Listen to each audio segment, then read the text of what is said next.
Welcome to everyone tuning in. Welcome to episode 109 of Navigating Now.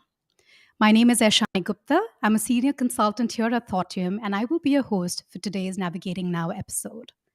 For all of those tuning in today, we are hosting our October Perspective series on building innovation capabilities within teams. This is part three of our October Perspective series. For those of you tuning in for the first time, the Perspectives Experience is a three-part series. It's made of three great conversations, an article that gets you closer to these conversations, and the Thoughtium perspective, and a toolkit that allows you to take this to your teams and bring it to life. We go live every Thursday at 3 p.m. Central, come rain or shine. And you can find all our episodes at thoughtium.com/live. Today, I'm extremely excited to welcome our third and final guest for our Perspective series today, Michael Nordstorm. He's the director here at Thoughtium. Michael and I will be unpacking the toolkit that we've put together to help you all get closer to building these innovation capabilities within your teams and to foster the innovation spirit in your teams. So, welcome, Michael. Awesome. Thanks, Johnny. How are you? I'm good. How are you doing? How's Mexico? Mexico is wonderful. We've got a very warm and sunny day down here. That's beautiful. It's getting cold here in Chicago, but I have to say we're blessed with a nice sunny day as well. And I'm just literally counting all the days with the sun over here. So Not too always many. glad. Yeah, not too many left. Very true. Well, Michael, delighted to have you here and very excited to be talking to you and unpacking this toolkit. Last week, we had Grift here, and Grift and I discussed this correlation between a team's culture and the innovation mindset, and also identifying innovation behaviors. Would love to talk to you today about taking this further and actually looking at ways that leaders can foster this innovation spirit, identify these behaviors, and actually encourage them. So, diving in, I'm going to ask, and I'm going to lead with that same existential question that I asked Grift. How do you define creativity? That's a really good question. I'm sure you'll get many answers from different people. Yeah. I would say, for me, creativity is really this tension between freedom and constraint. Wow. Really, it's about working with what you got, which is those constraints, to build or develop something of your own making, which is kind of that element of freedom. And the interesting thing about that is you need both. If you have too much of freedom, it can be paralyzing. But if you have too much of that constraint, it's entirely suffocating. So creativity is that tension, that spot between those two.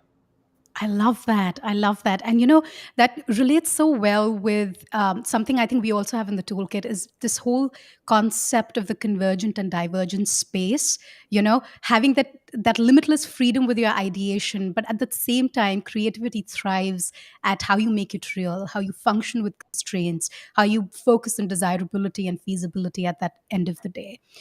That actually brings me to another very interesting question. Actually, also because you're probably one of the most creative and creatively resourceful people I know. Um, what is your favorite example of creative resourcefulness, and how do you define that? Awesome. So I think creative resourcefulness really is that idea of that tension that creativity usually has. So it's this idea of working with what you got to build something incredible. So I guess one example I think of is I had a summer job during college. It was a pretty cool job. I actually got to travel to India and develop a learning curriculum Yeah. for a travel company. And I had this beautiful curriculum built, arrived in India, met with the founders of, it was called Wildlife SOS. And on the day before our students arrived, they kaputted the entire curriculum due to safety constraints, the heat waves, the incoming monsoons. None of it was realistic. So we had to think entirely on our feet. We had to develop an entirely new curriculum for students that arrived. And to be honest, what ended up happening is we took it each day by day, developing this curriculum. One day I could not tell you what the next day was going to entail, but I knew it was going to be fun. And the cool thing about that was that it actually required me to stay closer to the needs of our students, to the needs of our staff, to really make sure the experience was curtailed completely to them. And by the end of it, even though I had developed this incredible curriculum that, didn't end up working, the curriculum that we did develop, that we did go for with, actually received the highest scores of any programs that were run that summer. Well, that's extremely interesting. And I know a lot of people may not know this, but like Michael's full of extremely interesting stories from his travels and life experiences. And Michael, really, I think when I think of creative resourcefulness, really, it does take me back to India, because I think that's a place where scrappiness and creativity like just thrive. It's really, seeing scrappiness and creativity in action. So that was a great example. Thanks for sharing. As we kind of zoom in a little more, and we look at, say, the teams we work with, our clients that we work with, what do you see as some of the most critical elements that encourage innovation in a team, that help foster the spirit in the culture? Mm-hmm. It's a really great question. I think the most important thing about innovation is being comfortable with failure, and even building a culture where Yeah. people are willing to fail forward, right? Like it's inevitable. So if you're going to take risks, you're going to innovate, you are going to fail. And so it's really about how you handle failure within your org, right? How do you talk about failure? As a leader, how do you lead with example? The best way I say to lead with example is actually to share your failures out, right? Build that Yeah. safety around talking about it, and get to that point and encouraging people that failure is only the end if you decide it is. So share the learnings and show how you actually get up, take those learnings and reapply. And that's going to get people more comfortable with failure. I think the other big thing that I would also focus on are how are you incentivizing your employees? True. I think it's important Very to look true. at the Yeah. metrics that you have, right? So a lot of organizations, their success metrics are all tied to financial metrics, quotas, sales closing rates, things of that nature, which that's not bad, but it's not inclusive. And you need to consider including metrics that get us to a more holistic understanding of innovation. So things like, how many ideas are we generating? How many new Yeah. products are we coming out with? Right? What is our ideal kill rate? Things like that take us from focusing, on the short-term successes and looking long-term. To having a vision. Yeah. That Right. that is so true. And there are so many points over there, and I'd love to kind of unpack them maybe one by one. And the first I'm actually kind of going to go to is this concept of failing forward. And a lot of what I heard from you was around reframing how we think about these things, reframing how we're thinking about, be it a metrics or how we're thinking of failure itself. What are some, if I had to ask you, what are some things that come to mind, or specific ways that leaders can actually enable their teams to fail forward? Mm-hmm. That's a good question. So, I think when it comes to failing forward, right, it's about taking calculated risks. Yeah. It's about trying new things. Then you fail and you have a smile on your face, you get back up and you say, all right, that didn't work out. Yeah. What did I learn from this and how do I go forward? And I think that's the most important part is like, once you do fail, you do look at what you learned and what you're going to do different. Really, it's about recognizing that the fastest way to build something great is not about waiting until you have all the information to get started until it's perfect. It's about making calculated risks and messing up. And I think it's easier to explain maybe what it's not, right? Failing Yeah. forward is not, trying again and again without any reflection or examination of what didn't work. Yeah. And it's also, as I mentioned, not waiting until you have all that information around. So leaders can lead by example in navigating this process, encouraging others in sharing out those learnings to get people more comfortable with this idea. Yeah, that's such a fantastic point, and that also it's such an easy trap to fall into. To kind of wait to have all the information and all the data before actually taking action, and it kind of brings me back to this point of creative resourcefulness, knowing how to do more with less is also an art, and it takes a certain spirit that you need to foster. And what I'm hearing from you is reframing that construct of failure as a learning opportunity, really being vulnerable as leaders, being open about these conversations, and actually looking at the way forward from failures, and also understanding that maybe sometimes failures are inevitable in this process of innovation. So well, that brings me to another point, though, Michael. Yes, it's very important to fail forward and to be encouraging, but how does, there's inherent risk, and everyone's risk appetite is extremely different. Yeah. Most places, where you spoke about, where say organizations or individuals or teams are kind of waiting to have all the information, that's a way, or that's an approach towards mitigating risk, essentially. So how do you think teams and leaders can actually develop this risk appetite? So, I think it's important first and foremost, right? Orgs need to figure out how much risk that they're willing to take on and that they actually Yeah. can take on. So, I think it always, oftentimes, these kind of conversations around risk, they start with just getting the right people in the room, getting key decision makers from a variety of Hmm. departments in the room, discussing where the company is. Where do you see it in 3 to 5 years? And also looking at what resources do we have right now to get us there. So once you have that kind of like baseline of where we are and where do we want to be headed, then you introduce this idea of risk, and you look at what risks do we think we can take on, and maybe should we take on, and to do this you examine those upsides of taking those risks. You Yeah. examine the downsides. What's going to be the cost if this doesn't work out? And you also look at kind of the exit strategies or the pivot points, right? If this doesn't work out, where can we go from there? And so that's going to really help you figure out how much risk you can take on. And then from there, you have to communicate it. You have to make sure that everyone in the company is aware that you are encouraging them, that you've allotted, this amount of energy and time and resources into more experimentative and innovative actions.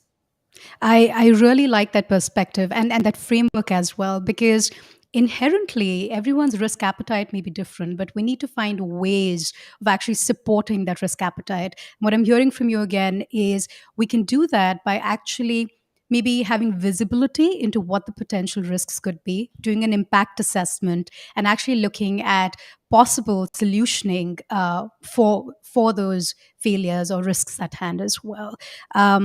I think that's very powerful.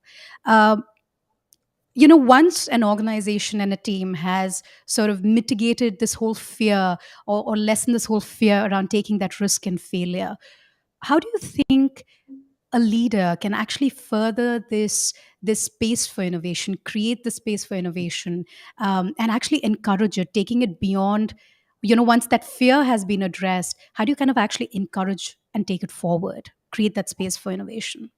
Yeah, that's a great question. And as you mentioned, right, it does start with getting people comfortable with risk and failure, leading by example, and creating that safe space so Yeah. people know. So you're going to build safety and trust around these ideas and maybe perhaps change those metrics. At that point, right, when it comes to, okay, now I'm going to go ahead and innovate, the innovation process starts with, brainstorming ideas, starts with all this divergent thinking, Yeah. where no one's shutting any ideas down. I like to think of it as kind of like an opportunity for improv. We're yes anding each other. Yeah. And so at some point in the process, though, you do get to this point of, okay, we've got these wonderful ideas out on the table. We had some great parameters that we used, and now we're going to go ahead and start converging. So there you start to look at the ideas that you have. Maybe you identify themes, you look at the energy required, you look at the benefits, the risks, etc. And you begin to narrow and converge on an approach. And as you do these things, it's very important that you kind of identify where you are, whether you're at that kind of beginning stage of diverging, or if it's at that point where you're starting to converge, you're starting to narrow down, and you're kind of outside of that idea generating mode. So I think that's a really good Yeah. concept to introduce, and to use when you actually are starting to create that space and innovating with your team. And I think this was something, Michael, we also discussed in a previous perspective series on creating, making space for experiential design, is labeling the space you're in. Are Yeah. you in the convergent space or the divergent space? Are you ideating or are you making an idea real?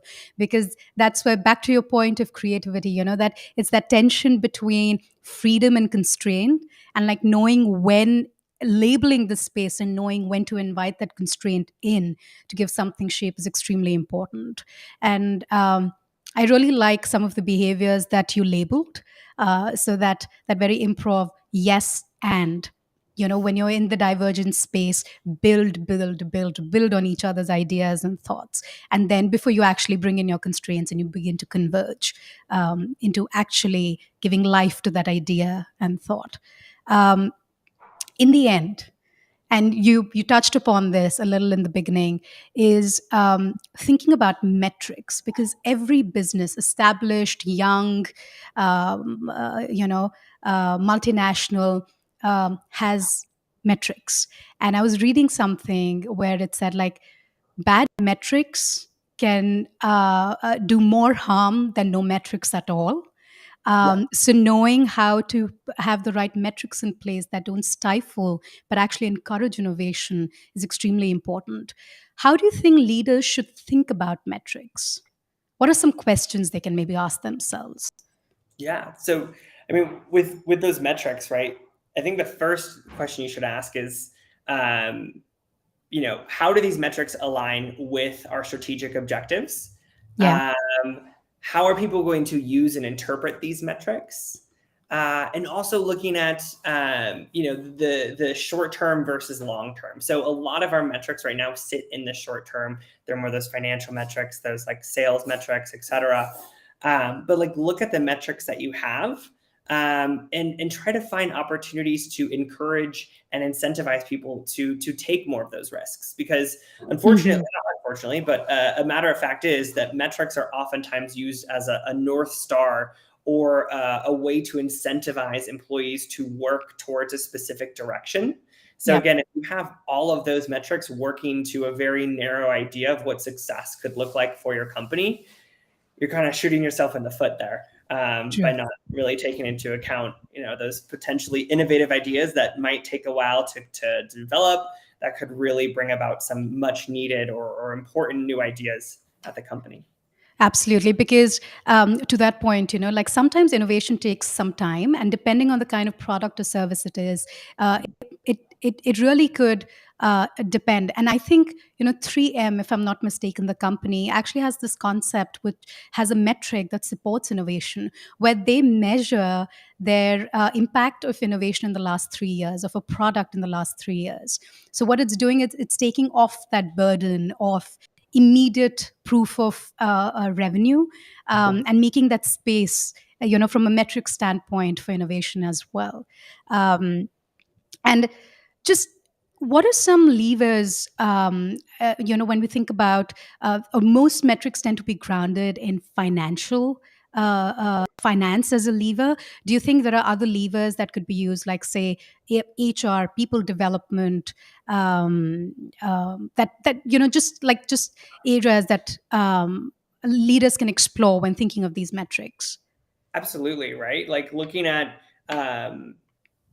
metrics in terms of how are people actually developing their colleagues. Like HR metrics, I think are understated in their importance quite often. Yes, true. There's opportunities for people to actually develop people as they, innovate is really important. So I think there's a variety of areas and levers that people should be thinking about those metrics. And I know you have quite a few actually in Yeah. the innovation handout. We do. And well, Michael, this was fantastic. I loved chatting with you and unpacking this toolkit. And also for everyone who's listening in, while this toolkit will be available to you, but if you're interested in learning more, if you're interested in bringing this to life in your team, if you're looking at ways you can change your culture or impact your culture, please feel free to reach out to Michael or me on LinkedIn. We're happy to set up a call and just spend some time helping you bring this just and take this to your teams. To round us out, Michael, I have our quick rapid fire, as always. Okay. Some of these you might have heard, some of these might be more profound and new. So we'll begin with the first question. What was the last time you did something creative and what was it? This is a tough one. Ooh. Without spilling too many details, my boyfriend and I have decided to take it upon ourselves to throw the craziest Halloween party I think we have ever thrown. We are incorporating quite a few fun elements from pop culture and inviting so many friends over. So I'd say that that's been our latest outlet for creativity has been planning this Halloween party. And I think I've seen one or two pictures of what you have planned, and like genuinely, I think it's creativity at its best over there. So looking forward to more pictures from your party. Second question. What's your favorite innovation of all times? Or maybe a recent one that's like just blown your mind? Ooh. Oh gosh, my mind keeps going to Calendly, but I feel like Grift gave Calendly such Grift's a already special taken that one. childhood. You know what? I would say I am super impressed by this company called Pro Habits. I know they've actually Mhm.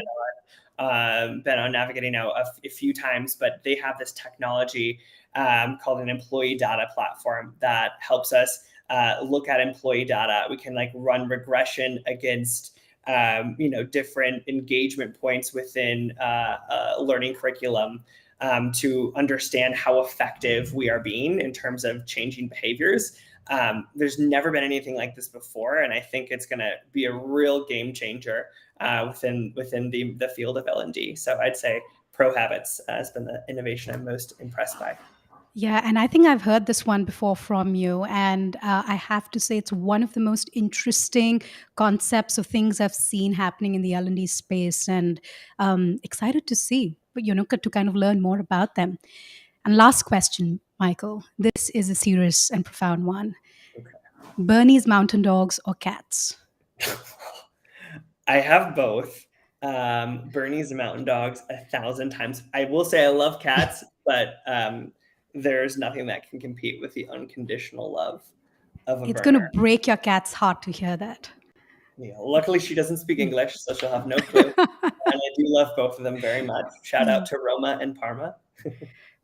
Well, thank you so much, Michael, for being here, for having this conversation with me. Always a pleasure. And thanks so much. Awesome. Thank you so much, Aishani. We'll see you around. And I want to thank everyone who joined us, who was part of this 3-week perspective series on building innovation capabilities. As a reminder, you can catch all the episodes on thoughtium.com/live. And you can access a perspective series that is the 3-part conversations, the article, and the toolkit at thoughtium.com/perspectives. Again, please feel free to reach out to me if you'd like to chat more about how you can bring innovation and how you can foster the innovation capabilities within your team. Signing off now. This is Aishani Gupta. I hope you all have a wonderful day. Thank you.